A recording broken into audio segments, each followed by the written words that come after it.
Okay, so imagine this. You're standing in line at a regular grocery store. Jeans, plain t-shirt, beat-up sneakers. The guy behind you is complaining about gas prices. The cashier barely looks up. Nobody in that store has any idea that the man buying a rotisserie chicken and a gallon of milk could personally buy the entire grocery chain if he felt like it that afternoon. Sounds made up, right? Like something out of a movie. Except this exact scenario has played out over and over for decades, involving some of the richest people who have ever lived. And here's the part that should genuinely mess with your head a little. A huge number of the wealthiest people on the planet have spent their entire lives making absolutely sure that you would never be able to pick them out of a crowd. We've been trained, basically since birth, to think wealth looks a certain way. Big house on the hill. Flashy car in the driveway. Watch that costs more than most people's cars. Designer everything. That's the picture Hollywood sold us. That's the picture Instagram sells us every single day. And here's the thing, that picture is mostly wrong. Not slightly wrong. Fundamentally, almost embarrassingly wrong for a huge percentage of actual wealthy people. Let's get into why, because once you understand the psychology behind silent wealth, you'll start to see your own relationship with money completely differently. I promise you that. So here's a stat that should stop you in your tracks. Research on American millionaires. Most famously the work behind the book, The Millionaire Next Door, found that the majority of actual millionaires in the U.S. don't live in the wealthiest neighborhoods, don't drive luxury cars, and often look, on paper and in person, completely average. The research found that a huge share of self-made millionaires actually buy used cars, live in modest homes relative to their net worth, and blend in so well with everyone else that their own neighbors have no idea what they're sitting on financially. Now compare that to what we assume wealth looks like. We assume the guy in a Lamborghini outside the club is the rich one. But here's the twist that data keeps confirming again and again. A lot of the people who look rich are actually just in debt. They finance the car. They're leasing the watch essentially through payments they're barely keeping up with. They rent the lifestyle monthly on borrowed money. And the real wealth, the quiet, compounding, boring wealth, is sitting 3 houses down in a place nobody's looking at, driven by someone in a 10-year-old Honda. Let that sink in for a second, because I think it's one of the most important reframes you can make in your entire financial life. Visible spending and actual wealth are often inversely related. The louder the money looks, the more likely it's borrowed. The quieter it looks, the more likely it's real. So why do actual billionaires, the real ones, the ones with money that isn't going anywhere, choose to live like this? Why hide it? Wouldn't you want a world to know you made it? Here's where the psychology gets fascinating and honestly kind of dark in a way that makes total sense once you hear it. The first reason is safety, and I don't just mean physical safety, though that's real too. Kidnapping, extortion, targeted crime, these are actual documented risks for visibly ultra-wealthy families. And it's a huge reason many billionaires keep addresses private, avoid publicized routines, and dress in a way that doesn't broadcast their net worth. But there's a subtler kind of safety too, and this is the one that applies to regular people just as much as billionaires. It's social safety. The moment people know how much money you have, your relationships change. Not maybe, not sometimes. They change, almost universally, and usually not for the better. Think about it like this. Money is like a spotlight. The second it turns on and points at you, everyone around you stops seeing you as a person and starts seeing you as a resource. Friends start hesitating before mentioning their problems because they wonder if you'll offer to just throw money at it, which feels weird for everyone involved. Family members start showing up with business ideas that need just a little investment. Acquaintances you haven't spoken to in years suddenly remember your birthday. It's not that people are evil, most of them aren't. It's that money fundamentally rewires how humans relate to each other. And silent wealth is, in large part, a strategy for staying a person instead of becoming a walking ATM. There's actual psychological research behind this too. Studies on lottery winners, one of the most well-documented sudden wealth populations we have data on, consistently show a pattern of deteriorating relationships after a big win.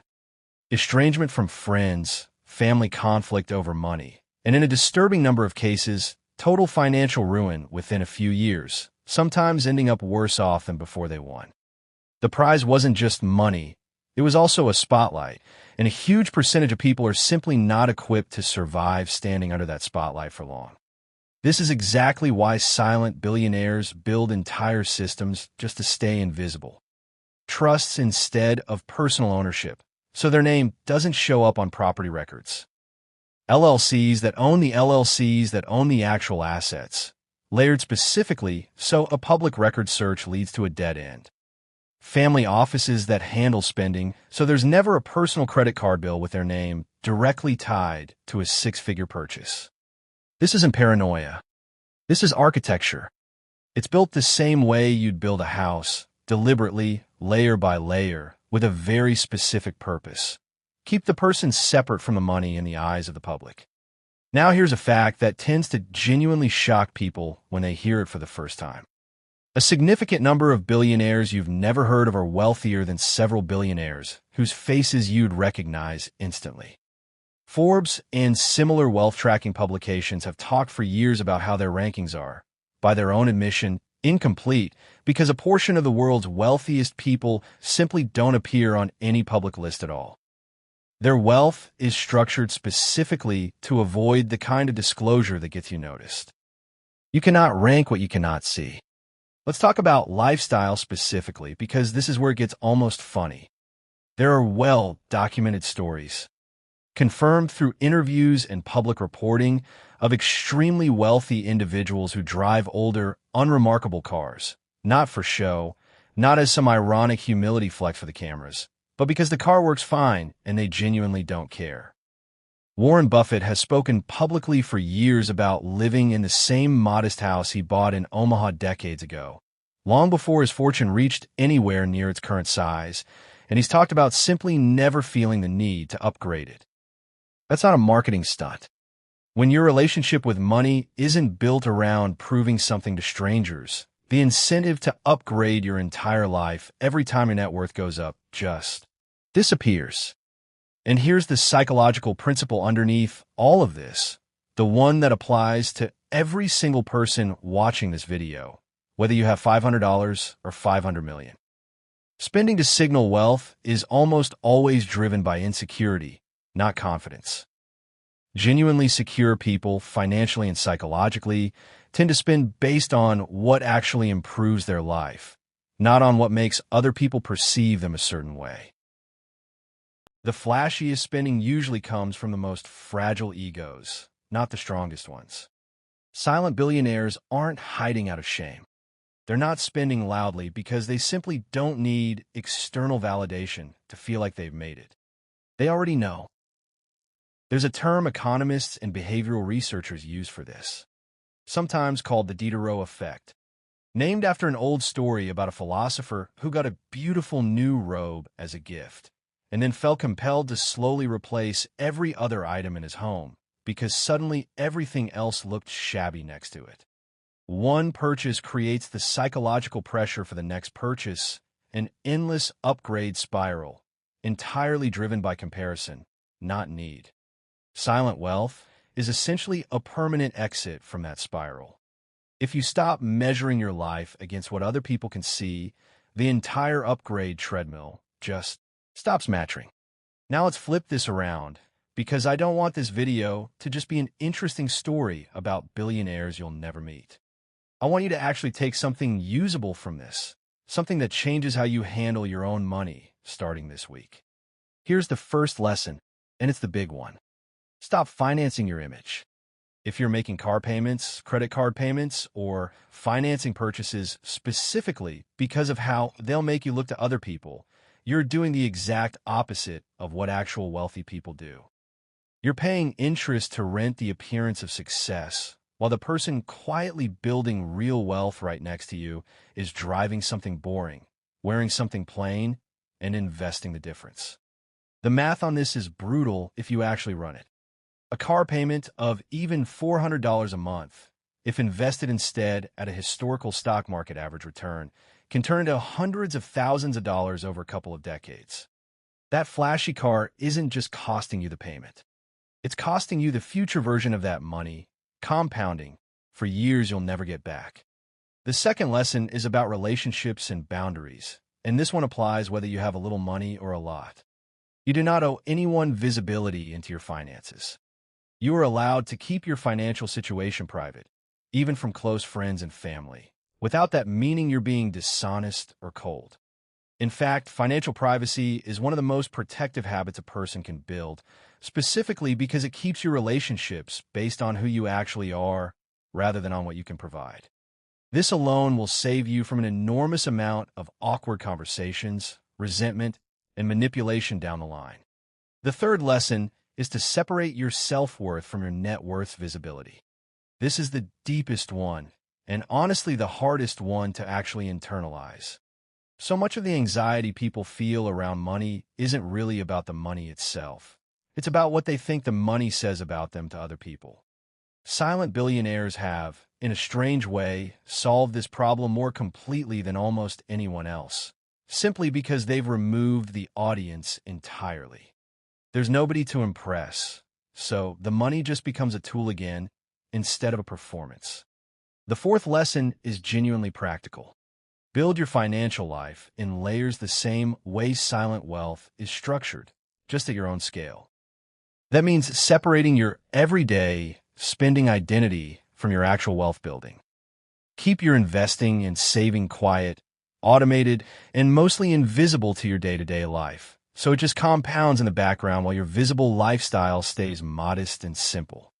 You don't need an LLC and a family office to do this. You just need a savings and investment account that you fund automatically, that you don't check every day, that grows without needing your constant attention or anyone else's awareness that it exists. And the fifth lesson, maybe the most freeing one, is this. Stop performing wealth you don't have, and stop hiding wealth you're proud of building out of guilt either. The goal isn't secrecy for its own sake. The goal is alignment. Your spending should reflect what actually makes your life better, not what makes other people think a certain thing about you. Once those two things are aligned, spending decisions get dramatically easier because you're no longer making them for an audience. So here's the real takeaway from all of this. The silent billionaire lifestyle isn't really about billions of dollars at all. It's a mindset that anyone at any income level can adopt starting today. It's the decision to stop performing for people who, honestly, are barely paying attention to you anyway, and to start building something real instead, quietly in the background, where it actually compounds. Because here's the uncomfortable truth underneath this entire video. Most people are broke in public and rich in imagination, financing a lifestyle they can't afford to convince strangers of something that doesn't even matter to those strangers in the first place. And the people who actually win at this game, the truly wealthy ones, figured out decades ago that the most powerful financial move available to any of us isn't a flashy purchase. It's disappearing from the competition entirely and quietly compounding your money while everyone else is still busy trying to look rich. So ask yourself honestly right now, if nobody could see your car, your clothes, your house, would you still be making the exact same financial decisions you're making today? If the answer is no, that's not a small thing to notice. That's the entire problem, right there, hiding in plain sight. And fixing it, starting this week, might be the single most valuable thing you take from this entire video.